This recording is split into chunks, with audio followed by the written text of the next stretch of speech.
ఆహార పదార్థాల వల్ల ఆరోగ్యం రావాలి కానీ, ఆహార పదార్థాల వల్ల మనకి క్యాన్సర్ జీన్స్ లేకపోతే ఫ్రీ రాడికల్స్ ఎక్కువైపోవడం, ఆక్సిడేటివ్ స్ట్రెస్ ఎక్కువైపోవడం అన్నది అర్థం కాని విషయం.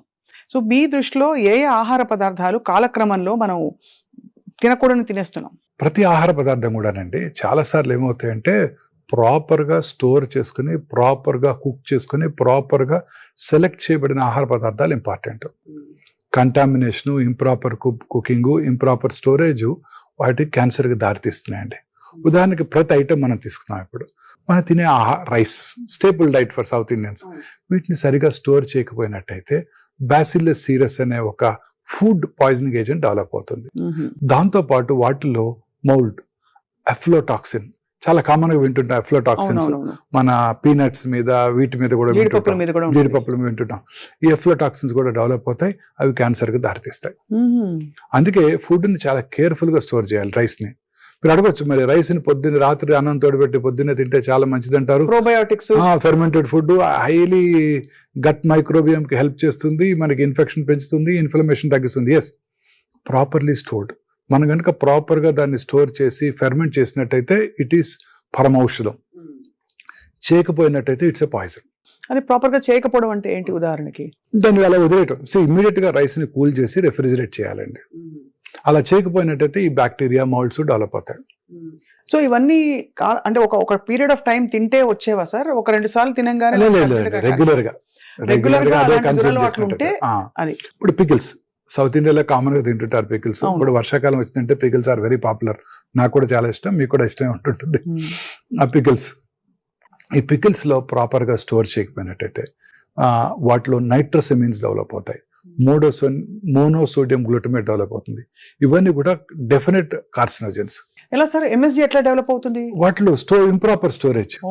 ఎంత సాల్ట్, ఆయిల్ ఉన్నప్పటికీ దానికి అదే డెవలప్ అయిపోతుంది.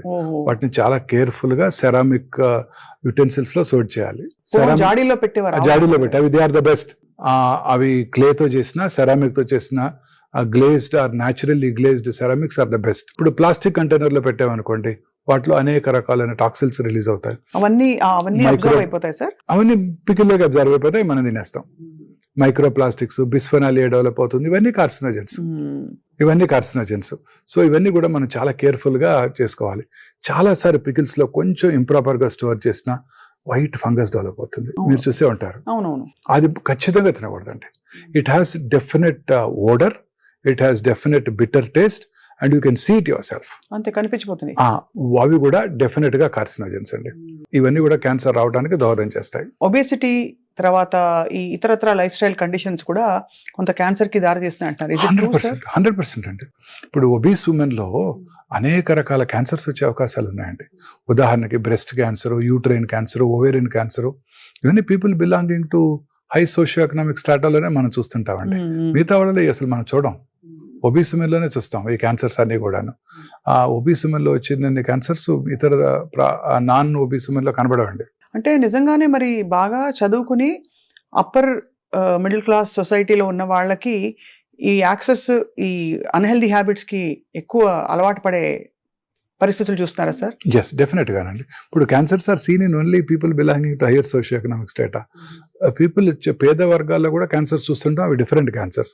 ఉదాహరణకి గర్భసించి ముఖద్వార cancer people belonging to lower socio economic strata. ఎందుకంటే HPV వ్యాక్సిన్, ఇంప్రాపర్ హైజీన్, పరిశుభ్రత మెయింటైన్ చేయకపోవడం డ్యూరింగ్ దేర్ మెన్స్ట్రల్ సైకిల్స్, ఆ వైరస్ ఎక్కువగా వ్యాప్తి చెందటం.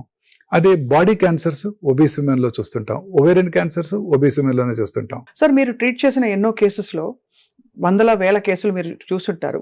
మీరు చాలా ఛాలెంజ్ గా తీసుకుని ట్రీట్ చేసిన ఒక కేసు సక్సెస్ఫుల్ గా can you share with us? ఒకటి కాదు, 100 ఉంటాయి. Every case is a challenging case madam. చాలా సార్లు మనం పేషెంట్ కి రిస్కీగా ఉంటుంది, ఈ ఆపరేషన్ రిస్క్ తో కూడుకుందని. ఫర్ ఎగ్జాంపుల్ అన్నవాహిక క్యాన్సర్స్, వేరస్ మనం చెస్ట్ ఓపెన్ చేయాల్సి ఉంటుంది, అబ్డామిన్ ఓపెన్ చేయాల్సి ఉంటుంది. 64-year-old లేడీ, థిన్ బిల్ట్, వాళ్ళలో ఈ క్యాన్సర్స్ వస్తుంటాయి. అప్పుడు సర్జరీ రిస్క్ తో కూడుకుంది అనుకుంటాం, వాళ్ళు సేవ్ అయిపోతారు. So it's every case is challenging. But బాగా చలించిపోయిన కేసు చాలా సార్లు చాలా ఎర్లీ క్యాన్సర్స్ చూస్తుంటామండి. ఎర్లీ క్యాన్సర్స్ కూడా అవి కూడా తిరగబెట్టచ్చు అండి. సో అందుకే మా గురువు గారు డాక్టర్ ఎస్ఎస్ రెడ్డి గారు ఒక చక్కటి మాట చెప్పారు. The unpredictable biological behaviour of the cancer makes the most predictable treatment unpredictable. అంటే ఎంతో కష్టపడి మనం మనసు పెట్టి హార్ట్ పెట్టి వైద్యం చేసినా కూడా కొన్నిసార్లు అవి తిరగబెడుతుంటాయి. తిరగబడతాయి కాబట్టి మన చేతుల్లో ఉండదు ఆ టైంలో. బట్ అయినా కూడా సార్ మీరు తప్పకుండా మీ మనసుతో మీరు ట్రీట్ చేసి చాలా మీరు చెల్లించిపోయిన ఒక ఉదంతం చెప్పండి సార్. అండ్ ఒక మేల్ బ్రెస్ట్ క్యాన్సర్ పేషెంట్ అండి. Male breast cancer. అతనికి ఎంతో మనసు పెట్టి చేసామండి. సర్జరీ చేసాము. సర్జరీ తర్వాత 6 cycles కీమోథెరపీ ఇచ్చాము. Each chemotherapy was a challenge అండి. ఎందుకంటే is a very sensitive man. Each కీమోథెరపీకి ఆయనకు అనేక రకరకాల సైడ్ ఎఫెక్ట్స్ వచ్చాయండి. ఆయన ఎంతో ఎఫెక్ట్ అయిపోయేవారు. ఆ ఫ్యామిలీ కూడా ఎంతో సెన్సిటివ్ ఫ్యామిలీ, ఎంతో ఎఫెక్ట్ అయిపోయేవారు. ప్రతి క్యాన్సర్ కీమోథెరపీ ప్రోటోకాల్ కూడా ఒక ఛాలెంజ్. ట్రీట్మెంట్ అయ్యేంత వరకు కొన్ని నెలల పాటు హాస్పిటల్లోనే ఉన్నారు ఆయన. ఎంతో సెన్సిటివ్ పర్సన్. చిన్న సైడ్ ఎఫెక్ట్, చిన్న పిల్లల మెంటాలిటీ, సైడ్ ఎఫెక్ట్స్ తట్టుకోలేరు వారికి ఎంతో కష్టపడి వైద్యం చేసాము. క్యూర్ అయిపోయింది అనుకున్నాం. Within 1.5 years లంగ్లో తిరగబెట్టింది. అయ్యో. సో చాలా కష్టపడి ట్రీట్ చేసాం. రౌండ్ ద క్లాక్ టైం ఇవ్వాల్సి వచ్చేది ఆయనకి. సో కంప్లీట్ గా మీరు ఎంతో బతికించారా సార్? లేదు, we lost him. So it's very hard on you కదా. as much as మీరు స్ట్రెస్ లేకుండా ఉండాలంటారు. ప్రతి పేషెంట్ ప్రాణం మీకు స్ట్రెస్ కదా. చాలా స్ట్రెస్ఫుల్ గా ఉంటుందండి. ప్రతి క్యాన్సర్ సర్జరీ స్ట్రెస్ఫుల్ గా ఉంటుంది. చాలా మంది అడుగుతుంటారు, ఎస్పెషల్లీ ఒబీస్ పీపుల్ ఆపరేట్ చేసేటప్పుడు చాలా స్ట్రెస్ఫుల్ గా ఉంటుందండి. వాళ్ళలో ఆ బ్లడ్ వెసల్స్ పెల్విస్ లో కనబడడం మనందరికీ కూడా lower part of the abdomen లో ఫ్యాట్ ఎక్కువ ఉంటుందండి. Most of my cases are pelvic, either uterus or ovary or rectum or colon. ఇవన్నీ కూడా పెల్విక్ మాలిగ్నెన్సీస్ అన్ని కూడాను, బ్లాడర్ క్యాన్సర్స్, సర్విక్స్ క్యాన్సర్స్, ఇవన్నీ కూడాను చాలా డిఫికల్ట్ టు ఆపరేట్ అండి. చాలా సార్లు ఒబీస్ ఇండివిజువల్స్ లో చాలా ప్రాబ్లమ్స్ క్రియేట్ చేస్తాయి. ఎంతో స్ట్రెస్ఫుల్ గా ఉంటుందండి. ఒక surgery will drain away our few days of our life. అలాంటిది మీరు స్ట్రెస్ లేకుండా మీరు మెయింటైన్ చేసి అంటే ఇంత పెద్ద ఇన్స్టిట్యూషన్ రన్ చేస్తూ చాలా సవాల్ అయితే చాలా కష్టం అండి. ఏ క్యాన్సర్ కి ఎప్పుడు ఏ ఎలర్జీ వస్తుందో, ఏ మెడిసిన్ కి ఎలర్జీ వస్తుందో తెలియదు. చాలా రియాక్షన్స్ వస్తుంటాయి. బ్లడ్ ట్రాన్స్ఫ్యూషన్ కి రియాక్షన్స్ వస్తుంటాయి, ప్లేట్లెట్ ట్రాన్స్ఫ్యూషన్ కి రియాక్షన్స్ వస్తుంటాయి. Not in our hand, but patients ఏమో they think it's because of us. Gastrointestinal cancers ఈ మధ్య ఎక్కువయ్యాయని చెప్పొచ్చా సార్? అంటే ఈసాఫగల్. yes definitely అండి. అన్ని రకాల క్యాన్సర్స్, అన్ని క్యాన్సర్స్ ఎక్కువయ్యాయండి ఇప్పుడు. Gastrointestinal tract cancers are the highest now.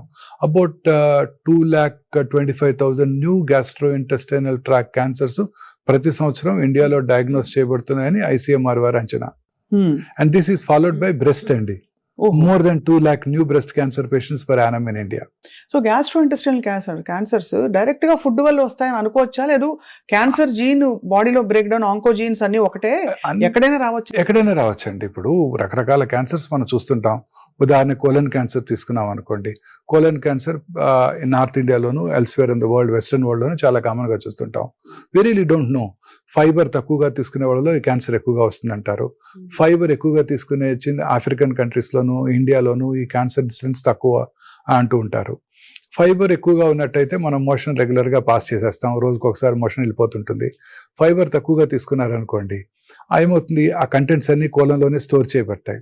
Store చేయనప్పుడు ఆ ఫీకల్ మ్యాటర్ లో ఉన్న కార్సినోజన్స్ కోలోనిక్ మ్యూకోజా మీద ఎక్కువ కాలం పనిచేసి క్యాన్సర్ కు దారితీస్తాయి.